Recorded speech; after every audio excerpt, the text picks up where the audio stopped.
the developments in your country, Pakistan, such an important country geopolitically, where it is situated, but also with a lot of potential for growth. But it has been through a rough period. We know that it's victim of big floods and possibly climate change related to that. It's also been instability when it comes to electricity. It also has had macroeconomic challenges. But based on the past, what is your plan as the new Prime Minister now to revive growth, better governance, and also make really Pakistan into a middle-income country or an upper-middle-income country by 2047? And sir, you have to take the mic down. Thank you, Mr. Brande. Just one sentence. Lord Cameron is a friend, and he's with other mediators doing a very hard work. But I want to make it very clear that the world will not be in peace unless there is permanent peace in Gaza. I'm telling you very frankly, and we're all feeling the heat.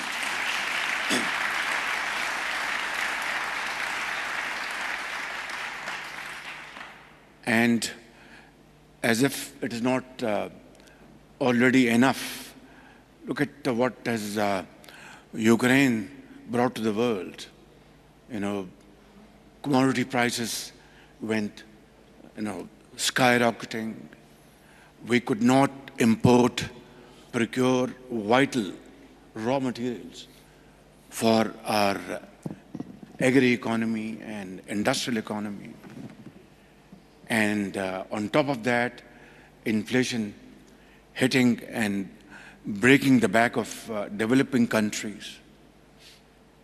And then, coupled with that, climate-led devastation in Pakistan in 2022 was something which was unimaginable. And I have to say, in all humility, that Pakistan is one of those countries which has nothing to do with these reasons leading to climate change. Our contribution to emissions is not even a fraction of a percent. And yet, we were devastated like never before. Large swaths of land were submerged. Millions of houses were washed away. Millions of animals and stagnant water-borne disease spread all over the country. And we had to cough out hundreds of billions of rupees from our own scarce resources to rehabilitate effectees, millions of them, children, under the sky. We're very grateful to all those friendly countries which were very helpful. Saudi Arabia, Britain, and Gulf countries, and of course, the United States of America and many other countries. The issue is where you have lost $30 billion in terms of your economic losses and 100 billion rupees, which is probably $300 million or so. It is just a fraction. And then when we approached international entities in Geneva and in other places, we had to borrow loans at expensive rates. I mean, we were not at fault at all. For no rhyme or reason, our country was hit in a way that in my lifetime, I've never seen this kind of catastrophic situation. And now that we have taken over, I just want to share, ladies and gentlemen, one example. My late father and his brothers were sons of a poor farmer in undivided India. and then they migrated to Pakistan before division of India in Lahore. Through dint of hard work and untiring efforts, in 1965, they raised the largest steel engineering company in Pakistan. And then on 2nd January 1972, it was nationalized.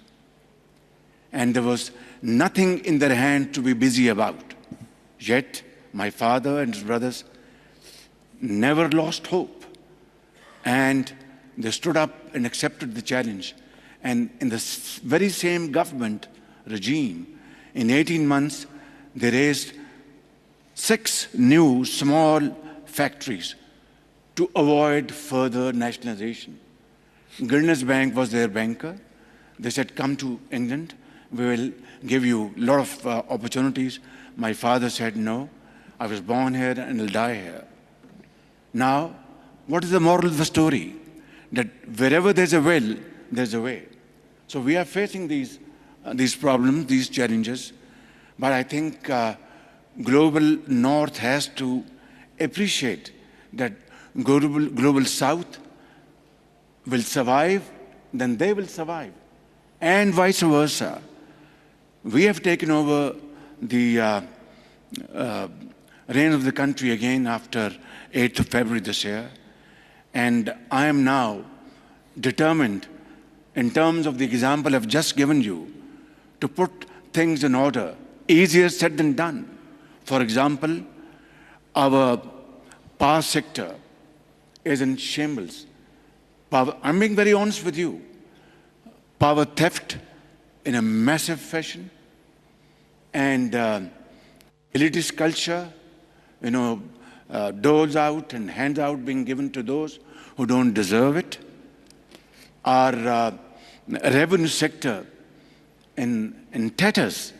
Of what we receive annually, we lose at least 4 times that amount through leakages.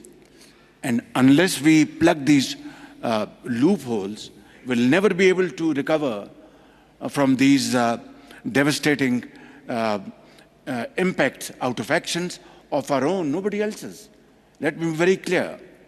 And then there is also a problem of inflation and debt trap. I call it death trap.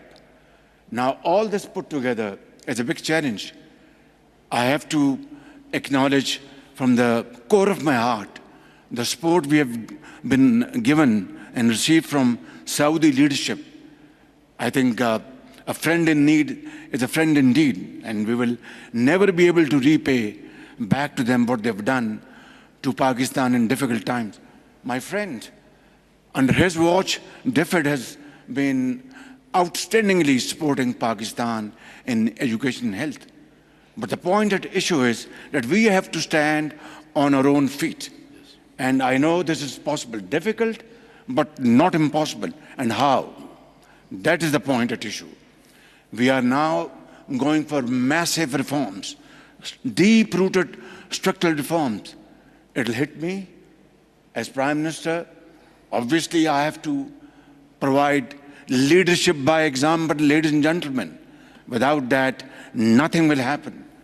And then, of course, we have to go for austerity, meaningful austerity, just not for publicity. And 3, we have a very young population.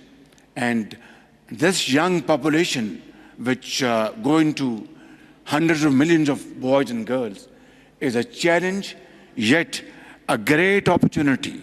So we have to provide them with modern tools and technologies, information technology, AI, and other vocational training, to provide them with opportunities to become self-earners, SMEs. And then here in Saudi Arabia, they should come here and open offices and contribute in nation-building efforts here. In Pakistan, promote our agriculture through modern techniques, and of course, providing the farmer with best seeds and fertilizer. and of course modern tools. My dear friends, ladies and gentlemen, it's a humongous task. It's not an easy task. We have to go for higher exports. For that, we have to have opportunities made available to our exporters. We are a country. We don't have oil. We have gas, but it is on the lower trend, depleting. We have our biggest asset, natural resources, mines and minerals, fertile land, and of course, this youth, which is the biggest asset for Pakistan. And together, I'm not going into details over here, but before I came here, for example, in order to have deep-rooted structural changes, you have to separate black sheep from the white.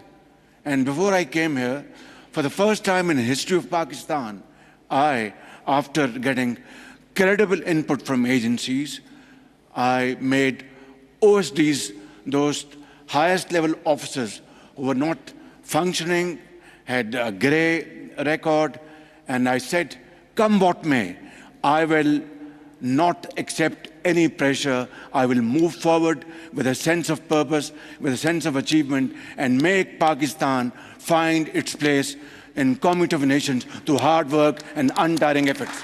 Thank you. Thank you. Thank you, Mr. Prime Minister. I think you heard on the applause that